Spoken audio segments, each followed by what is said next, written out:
My name is Rahul Bakre, and currently I'm working at Argyam as Grants Director. Argyam being a small funding organization supporting NGOs across India in domestic water and sanitation domain. I take care of all the grants which are given. So in last 5-6 years, we have given almost 80 grants across 18 states in India. Currently, we are managing almost 40 projects in India. So I oversee the grant making at Argyam.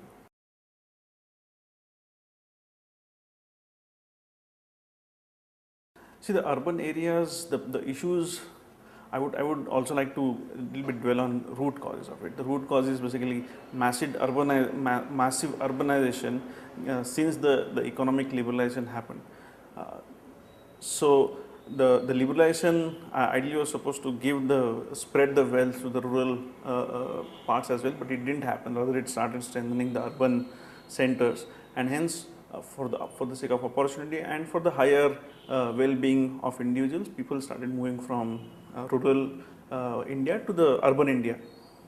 But unfortunately, the pace of urbanization in India is too fast and too furious, and our current resources, our current infrastructure is not capable of handling that kind of a growth in the urban cities.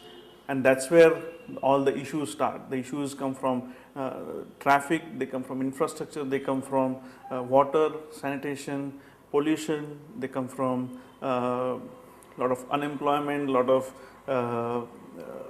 associated crime. So the issues in the urban context are far too many. One of the fallouts of the liberalization also had been the richer are becoming richer and the poorer are becoming poorer, and more poor are coming to the cities, and that's why you can see a huge divide within cities in terms of slums and in terms of high-rise buildings. Take example of Bombay. You can see in any picture you will see 100 square kilometers worth slums, but and in between you will find one big apartment, high-rise apartment. So that's the duality we live in, and that's certainly causing a lot of problems within the cities.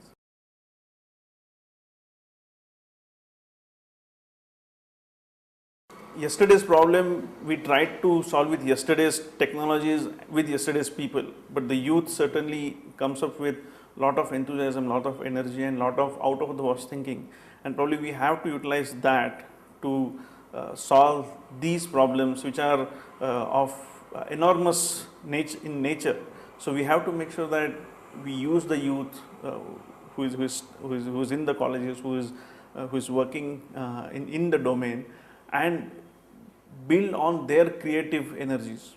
So that's where I feel that this program can help.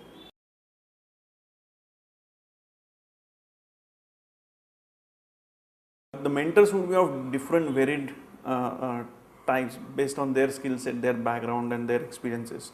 The mentors certainly can add value. They can give the touch of reality, because sometimes when the youth becomes creative, sometimes they really lose the track of the reality. So the mentor certainly can make sure that they are doing things in the right direction. They can also provide guidance in terms of doing the SWOT analysis, making sure that the threats and opportunities are not, kind of, or weaknesses are not kind of kept aside, because generally with enthusiasm people try to build on castles, but the foundation has to be strong. So the mentors can certainly help in making the foundation really rock solid, bridge the gaps where the youth or the students won't be able to identify the issues, or won't be able to really imagine what may be the issues which they may face. So doing some futuristic thinking, some applying the past experience to the model which is developed, and making it more realistic and implementable on the ground.